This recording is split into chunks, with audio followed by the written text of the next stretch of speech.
आता सुट्टी म्हटली ना की मला घरी थांबायला खरंच खूप कंटाळा येतो. हे कुठेही जात असलं की मला जायचं असतं, म्हणजे ते अगदी बाजारापर्यंत का होईना. मग आम्ही निघालो बाजारात जायला आणि ह्यांनी काही दिवसांपूर्वी ना मला ड्रेसेस देऊन घेतलेले. त्याचा कलर मला थोडा डल वाटला म्हणून म्हटलं तेही एक्सचेंज करून घ्यावे. आता एक्सचेंज करायला आलेलो, मग म्हटलं अजून जरा ऑफिसला जाण्यासाठी कपडेसुद्धा बघावे. आता आपल्या बायकांचं तसंच असतं.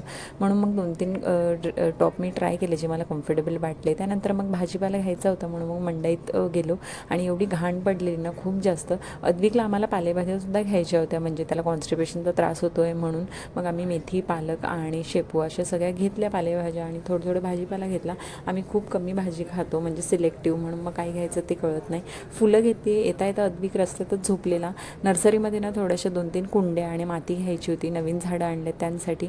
मग ते सगळं घेतलं, घरी आलो आणि घरी येऊन एवढा वेळ झालेला, त्यात कंटाळाही आलेला. बिर्याणीचा प्लॅन होता पण आता काही वेळ नव्हता आणि तेवढी घटपट करायचा मूडही नव्हता. म्हणून साधा सोपा सरळ असा चिकन भात बनवला आणि मस्तपैकी रेडी होता. छानपैकी सुगंध येत होता. सो आम्ही मस्तपैकी जेवण केलं. चलो बाय.